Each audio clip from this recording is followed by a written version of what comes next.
Starting topic motion. Motion पहले पढ़ने जाने पर हम जानते हैं कि फर्स्ट लाइन लिखा हुआ है आपको कि हम लोग अपने जीवन में बहुत सारी चीजें ऐसे देखते हैं जो कि मोशन में है या फिर रेस्ट में है। ठीक है, अब पहला सवाल यह है, बर्ड जैसे नाम सुनेंगे हम लोग। बर्ड का मतलब बर्ड मोशन में होगा, इस पेड़ से उस पेड़ में। अगर लिखा ब्लड, ब्लड जो है आपके ब्लड जो है आपके बॉडी में आर्टरी से लेकर वेन तक मूवमेंट करते रहता है, ये भी मोशन का एग्जांपल है। नेक्स्ट है एटम का, जहां बात करते हैं एटम में क्या क्या है, प्रोटॉन है, इलेक्ट्रॉन है और कंटिन्यूअसली मोशन में है। वो तो छोटा चीज बताया, बड़ा चीज जैसे यूनिवर्स, यूनिवर्स में अलग अलग प्लैनेट सारे मोशन में है। तो इसी के बारे में हमको स्टडी करना है। जहां तक तो बात करोगे एयर, हवा, वायु, ठीक है, इसको प्रमोट जान रहे आप, बस समझिए, जहां दिक्कत होगा बताइएगा। ठीक है, तो जो एयर है यानी वायु है, ये भी मोशन में है। कैसे मालूम चलेगा कि एयर मोशन में है? तो movement of leaves, movement of paper, movement of dust particles, assume that air is also in the motion. Okay, now the changing of season, the changing of day and night. Okay, the changing of day and night, changing of season, or what are the factors, how this is happening, कैसे ये होता है, कैसे मालूम चलेगा हम लोग को?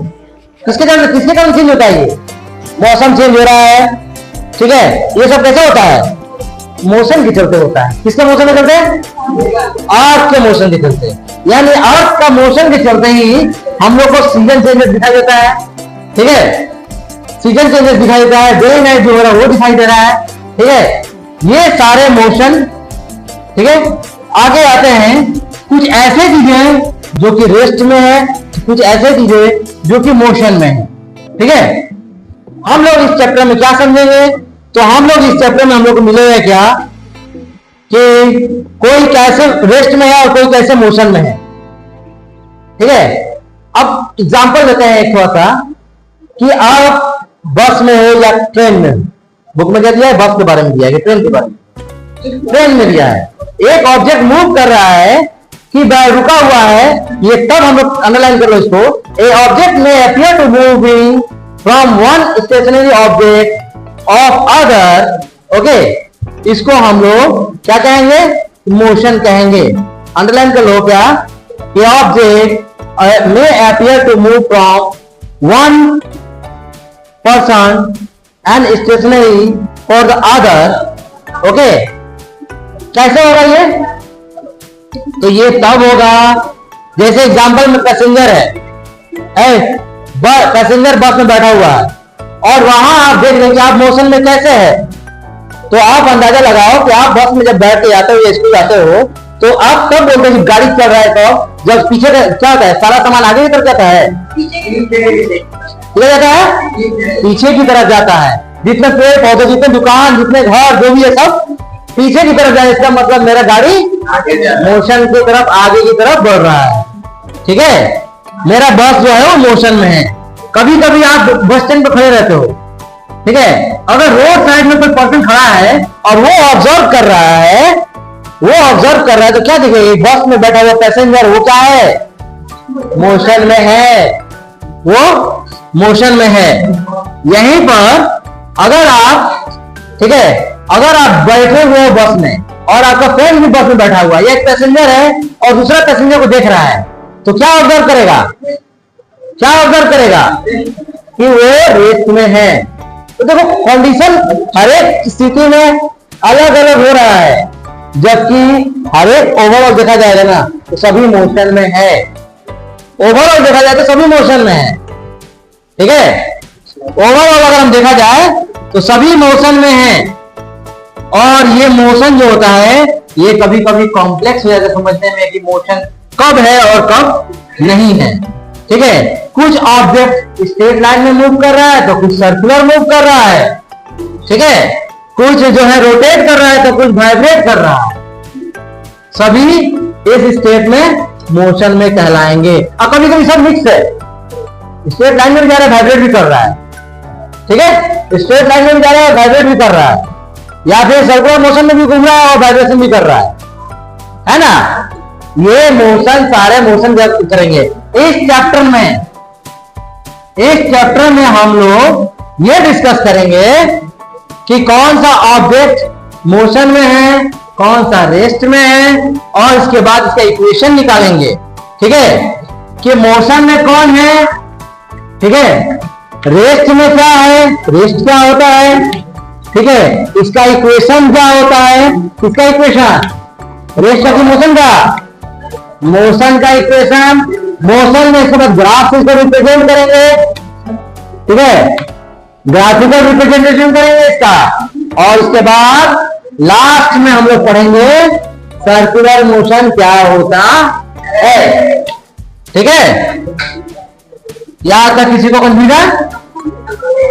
आशा करते हैं कि आपको यहां तक कंफ्यूजन नहीं होगा। चलो आगे बढ़ते हैं। एक्टिविटी दिया है, और एक्टिविटी को हमको लग रहा है इस एक्टिविटी को आपको अपने भाषा में या अपने कॉपी में लिख के एक्सपीरियंस करवाएं। ठीक है, हमको लग रहा है हर एक आदमी का अपना अलग अलग ओपिनियन होगा। सवाल दिया है कि डिस्कस करो कि जब भी, अब ये डिस्कस करो, क्लासरूम की बात कर रहा है कि डिस्कस करना है कि आपका क्लासरूम का ये वॉल क्या ये मोशन में है या रेस्ट में है। मैक्सिमम का कहना है कि सर वो रेस्ट में है, मैक्सिमम का कहना है कि रेस्ट में है, पर मैं कहता हूं ये मोशन में। कैसे कैसे सवाल आगे कैसे ना। हाँ, रेस्पेक्ट का जहां बात कर रहा है, किसके रेस्पेक्ट में सर आप बात करना जा रहे हैं। ठीक है, रेस्पेक्ट देखना पड़ता है, किसके रेस्पेक्ट में बात कर रहे हैं, यानी हमें एक रेफरेंस पॉइंट चाहिए होता है, एक रेफरेंस पॉइंट चाहिए होता है डिफाइन करने के लिए मोशन को। एक ऑब्जर्वर देख रहा है ना, जरूरी आप एक तरह से वैज्ञानिक समझ लो, आप ही ऑब्जर्व कर रहे हो। ठीक है, आप कहां ऑब्जर्व करो इस पर डिपेंड करता है कब आप मोशन में हैं। आप हो और आप बस स्टैंड पे खड़े हो, तब आप देख रहे हो कि बस में बैठा यात्री जो है वो मोशन में है। ठीक, आप ही हो और बस में बैठे हो, और तब आप वो यात्री को देख रहे हैं, तो यात्री रेस्ट में है। और वहीं पे, ठीक है, आप भी बस में बैठे हो और आसपास देख रहे हो, तो आप मोशन में हो, यानी कि ऑब्जर्वर पे डिपेंड कर रहे हैं कि आप मोशन में कब हो और नहीं हो। ठीक है, रेस्ट में हो। एग्जांपल के तौर पे ये वॉल का बात किया, ये स्कूल का वॉल।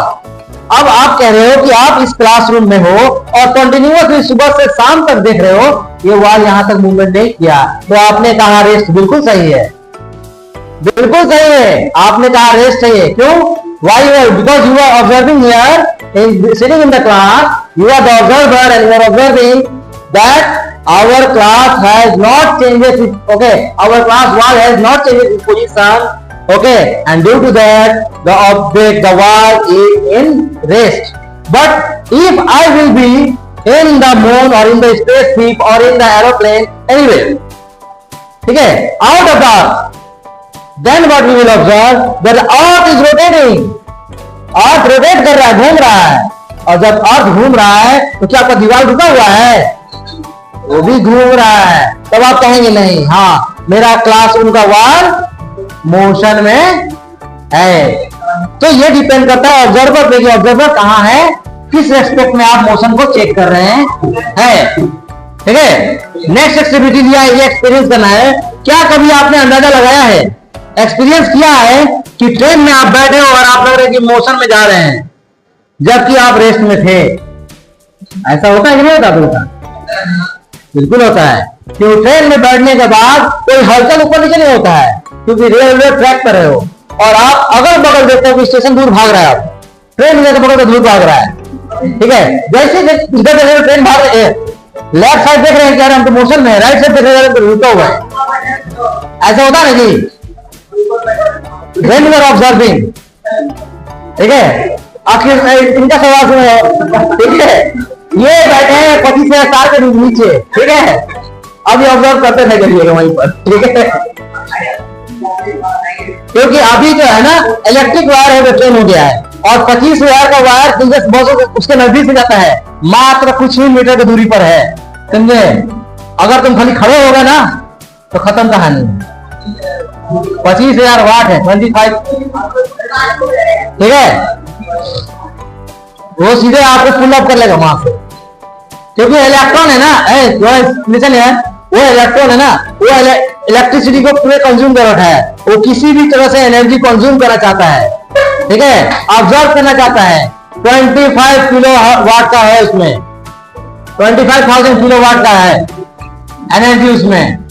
अब इतना वाट का एनर्जी जो है ना, वो जाहिर से बात है 220 वोल्ट का आपका घर का नहीं करंट है, उसमें खाली 220 वोल्ट है, ठीक है। और ऐसा वीडियो आपने देखा भी होगा कि टच करते ही वो ब्लैक हो गया, टच करते ही वो ब्लैक हो गया पूरा।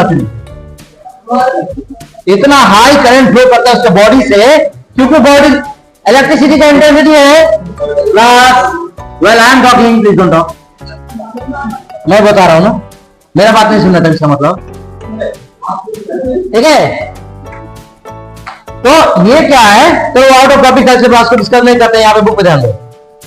तो ऑब्जर्व करते हुए आप देखते हो, क्या देखते हैं, नहीं देखते हैं, देखते हैं ना जी। ट्रेन में आप बैठे हो, आपकी गाड़ी रेस में हो, लेकिन आपको लगता है कि आप मोशन में जा रहे हो, कब बाहर रहते तो कहीं इधर कि स्टेशन मूव रहा है, मूव कर रहा है, आपका ट्रेन रुका हुआ है, कंडीशन बताया जा रहा है, condition is that your train is at the rest position, but you are when you are observing, you are in the motion. When it is happen, when it happen, कब होता है इसे? जब आप खिड़की से बाहर देखते तब, खिड़की से बाहर क्या देखते हैं? दूसरे ट्रेन को देखते हैं तब होता है, स्टेशन को देखते हैं तो होता है क्या? ट्रेन जब दूसरे ट्रेन को देखते हैं ना, बगल वाला ट्रेन को, तब ऐसा महसूस होता है जैसे हम मोशन में आ गए। तब बोलते हैं संगठा ए ना, कौन डायलॉग सुना होगा आपको, एक संगठा, ये अपना ट्रेन खुला कि बाजू वाला, ठीक है। Okay, next activity, come to next think and act. सोचो और इसको समझो, है सोचो और एक्ट करो। कभी कभी समटाइम, कभी कभी इतना खतरनाक मौसम हो जाता है जिसको आप कंट्रोल नहीं कर सकते हो। थिंक एंड एक्ट, सोचोगे, ठीक है।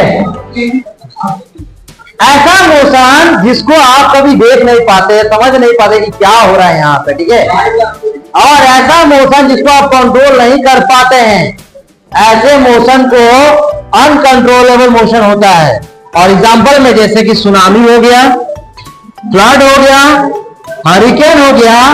अब हरिकेन नाम नया सुने हो गए, हमारे इधर इसको हम लोग बोलते हैं स्टॉर्म, हेवी स्टॉर्म, बवंडर, ठीक है, बवंडर भी कोई बोलते हैं। जब आंधी तूफान खूब तेज चलता है, अभी कल का रिकॉर्ड है कि नालंदा में 24 आदमी मारे गए, 24 आदमी मारे गए आंधी के चलते, ठीक है, कल का रिपोर्ट के अनुसार। प्लस ओके, तो कल का रिपोर्ट के अनुसार, क्योंकि ये अनकंट्रोलेबल है, इतना ज्यादा मौसम तेज होने के चलते आदमी रिएक्ट नहीं कर पाया, और कुछ ना कुछ घटना के चलते उनके घर, चाहे उनके ऊपर या कहीं भी गिरने के बाद 24 आदमी की मौत, ठीक है। पर यही मौसम को बहुत सारे वैज्ञानिकों ने रोका, पाल किया, और उसके बाद अनिश अभी बात नहीं, रोका, कंट्रोल किया, और कंट्रोल करके उसको यूज किया, इसी को कंट्रोल किया, यूज किया, प्रोड्यूस किया इलेक्ट्रिसिटी बाय बिल्डिंग डैम। और क्या किया कि फ्लड वाटर आने के बाद पूरा गांव जो डूब जाता था, उसी को पहले ही जाके बांध दिया इसको, कि हमको उससे जरूरत पड़ेगा, जितना जरूरत होगा उतना पानी उससे हम निकालेंगे और इरिगेट करके पानी को छोड़ेंगे और बिजली पैदा करेंगे। इससे मानवता का इस्तेमाल हुआ और मानवता के लिए कंट्रोल किया गया, इसको कंट्रोल करके ह्यूमन काइंड के लिए इस्तेमाल किया गया। सुन रहे हो, समझ में आया? नेक्स्ट टॉपिक है इरिगेशन। पहले मैं आपको समझा देता हूं, फिर आप इसे रीडिंग मार लीजिएगा या रीडिंग करवा देंगे इसको, ठीक है। डिस्क्राइबिंग मोशन, डिस्क्राइबिंग मोशन, जहां तक का बात है कि मोशन में बताने से पहले हम एग्जांपल लेते हैं रेफरेंस पॉइंट का। ये नया वर्ड मिला, रेफरेंस पॉइंट। ठीक है, ये है रेफरेंस पॉइंट। ये रेफरेंस पॉइंट क्या होता है इसको समझाने से पहले आपको ये बता दे कि हम आपसे पूछे कि भाई ये बताओ कि मैं अगर सिवान स्टेशन उतरते हो तुम्हारा घर किधर है, तो सिवान स्टेशन उतरना, वहां से 5 किलोमीटर पूरब की ओर, 5 किलोमीटर दक्षिण की ओर, 5 किलोमीटर दक्षिण से या स्टेशन से उतरो बगल में है यहीं पर। ठीक है, मैंने कहने का मतलब है अगर हम पूछे सर भाई हम स्टेशन में उतरे तो वहां से बुनिया मुड़ किधर है, तो स्टेशन से उतरना और वहां से उत्तर की ओर जाना बस मात्र 2 किलोमीटर। अच्छा, यानी कि आपको कुछ ना कुछ एक पॉइंट लगा ना, आपने एक पॉइंट इंडिकेट किया ना पहले, और इसी पॉइंट को हम लोग शुरुआती पॉइंट को, स्टार्टिंग पॉइंट को रेफरेंस पॉइंट कहते हैं। ठीक है, ये पॉइंट को ओरिजिन भी कहा जाता है। क्या कहा जाता है? ओरिजिन कहा जाता है। अब मैं आपसे सवाल पूछता हूं, ध्यान से सुनना और बोलो कि अगर एक चिड़िया एक पेड़ पे से उतर के, यानी एक ट्री से उतर के उड़ती है वहां से, तो रेफरेंस पॉइंट कौन सा हुआ, चिड़िया की ट्री? ठीक है, पेड़ पे से चिड़िया उड़ी, तो बताओ कि रेफरेंस पॉइंट कौन हुआ, पेड़ हुआ या चिड़िया? ट्री हुआ। ऑब्जर्वर का आप ऑब्जर्व कर रहे हो ना, आप ऑब्जर्वर का आदेश नहीं आ रहा है, ऑब्जर्वर रेफरेंस पॉइंट नहीं हुआ, ये गेम मत खेला करो। ठीक है, ट्री जो है, ठीक है, जैसे तितली उड़ी बस पे चली, तो बस पहले बताओ, अब यहाँ कंफ्यूजन तुम्हारे सवाल में तुमको कंफ्यूजन हो गया। तितली उड़ी आप बस पे, ठीक है, बस पे चली, रेफरेंस पॉइंट कहाँ है?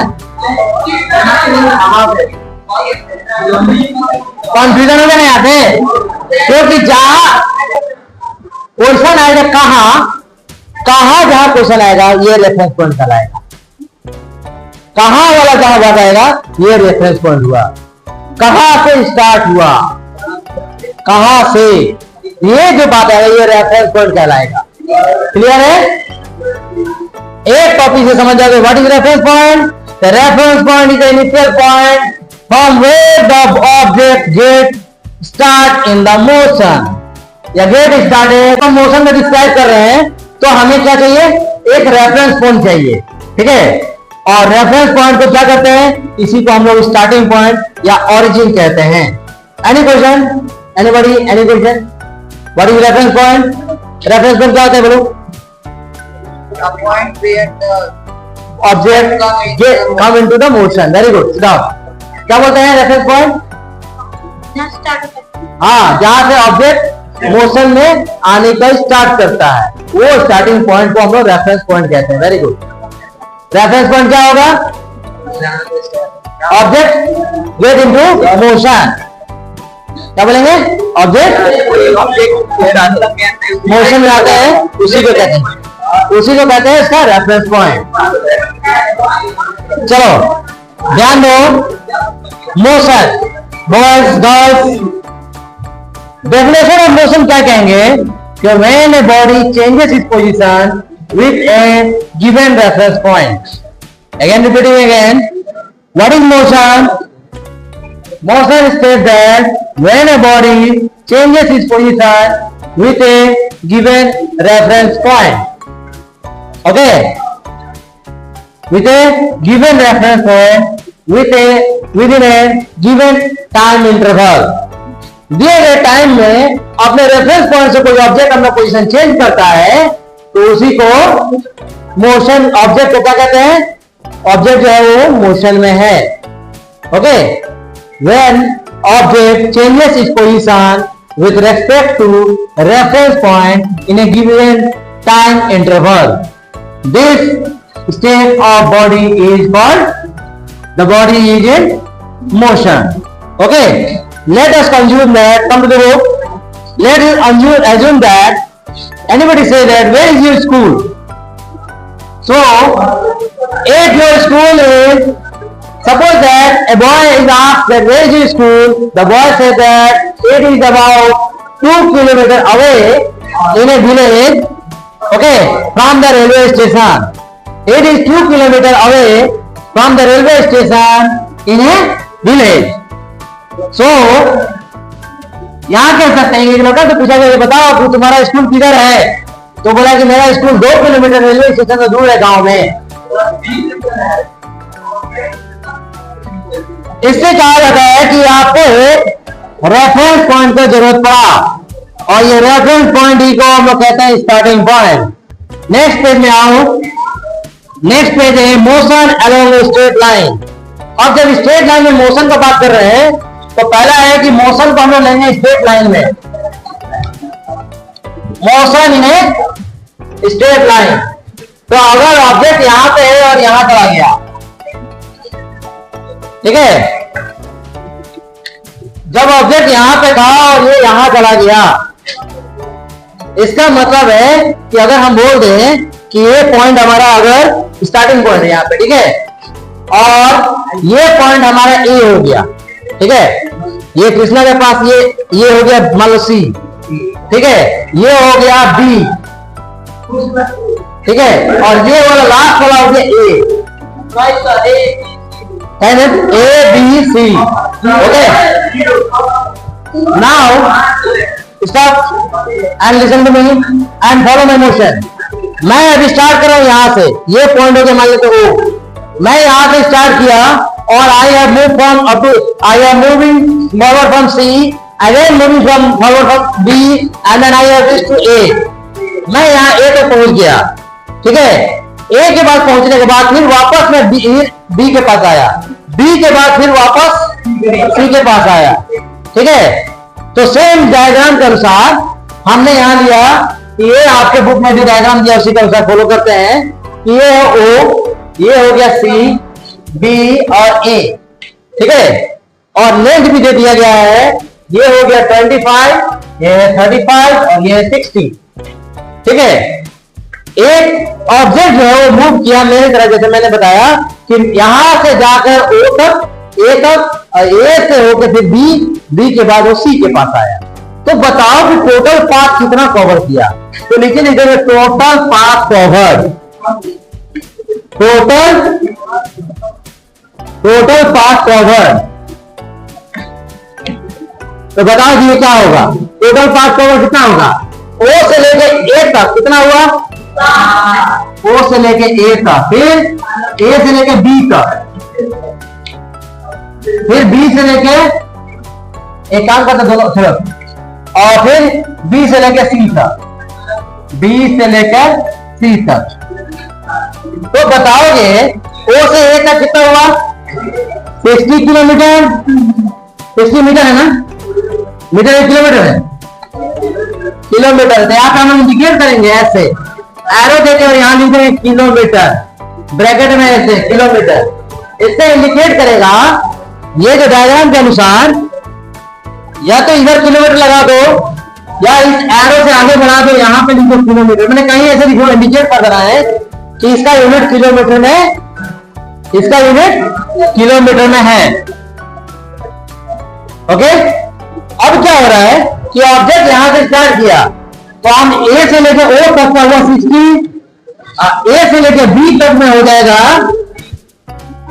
25 आया। बताओ कैसे है, तो आप जानते हो 60 माइनस 35 कर दिया। क्यों किया, क्योंकि बड़ा वैल्यू जो है वो 60 है और छोटा वैल्यू जो है 35 है, और दोनों का डिफरेंस हमको चाहिए, और दोनों का डिफरेंस 25। और इसी तरह से हमें बी और सी के बीच में देखा तो बड़ा वैल्यू है 35, छोटा वैल्यू है 25, और इनका हमको डिफरेंस भी चाहिए, अंतर चाहिए। तो मेरे सारा पहला रखू नहीं चाहिए, तो पहला भी लोग कर देते हैं, इसमें भी 60 माइनस 0 कर दोगे तो ये हो गया 60 plus 35 25 plus 10 equal to 95 kilometre. Okay, clear है सबको। इफ ये फाइंडिंग प्रॉब्लम इजीली नहीं हुआ है, यहां तक समझने में किसी दिक्कत, यहां तक किसी को दिक्कत, तो यहां देखिए ओके, अगर किसी को दिक्कत है कमेंट करना जरूर, ठीक है ना। यहां पे हमने देखा कि यहां से यहां पे दिया और टोटल पाथ कवर को हम लोग करते आए हैं, इसको बोला जाता है डिस्टेंस। इसको क्या बोलते हैं? Distance. Okay, please stop talking. प्रत्यक्षा,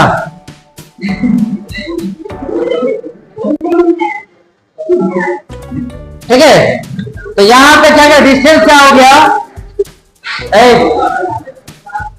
बोलो यार, टोटल पाथ कवर को क्या कहते हैं हम लोग? डिस्टेंस कहते हैं। जितना भी पाथ कवर करता है, चाहे बॉडी का मेन चाहे कोई भी, उसको हम लोग उसका डिस्टेंस कवर कहते हैं कि कितना डिस्टेंस कवर किया, ठीक है। अब बोला गया है कि हम तो यहां से स्टार्ट किए थे, गए यहां पर, फिर वापस इधर आ गए, फिर यहां पहुंचे हम, यानी यहां से यहां गए और लास्ट में यहां पहुंचे, यानी इस पोजीशन पर पहुंचे हैं।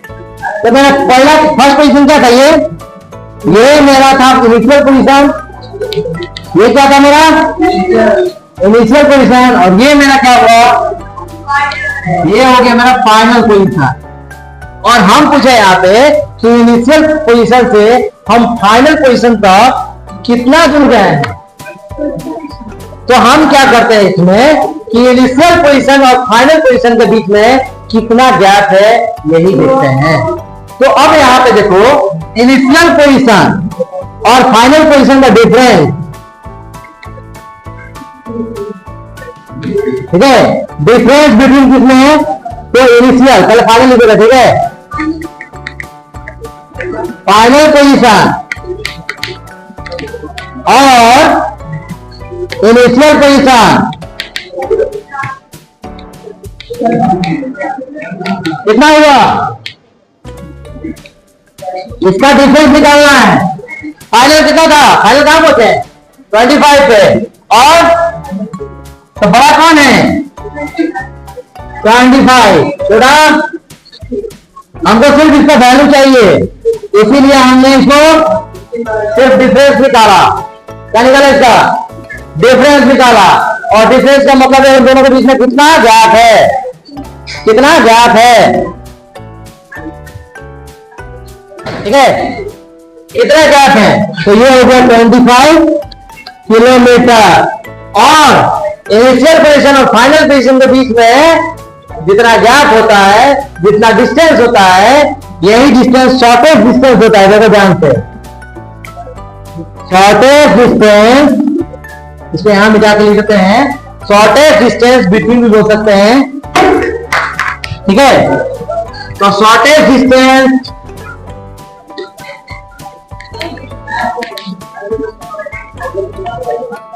बिटवीन फाइनल पोजीशन और इनिशियल पोजीशन है।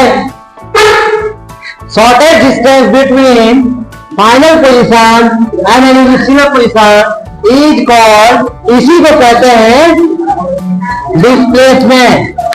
क्या कहते हैं? डिस्प्लेसमेंट। इसको क्या कहते हैं? डिस्प्लेसमेंट। अब डिस्प्लेसमेंट क्या कहलाएगा कि फाइनल पोजीशन से इनिशियल पोजीशन के बीच में शॉर्टेस्ट डिस्टेंस को हम लोग डिस्प्लेसमेंट कहेंगे। ओके, अब सवाल क्वेश्चन यहाँ पे आएगा कि डिस्प्लेसमेंट समझ में आ गया आपको? डिस्टेंस समझ में, डिस्टेंस क्या है? तो total path covered by a body, total path covered by a body is termed as distance and the shortest distance covered by a body is called displacement, or we can say that the shortest distance between initial position and final position is termed as displacement. Next question arises, question note down कर लेना, ठीक है। Next question arises, is displacement and distance are same? क्या distance और displacement दोनों same है?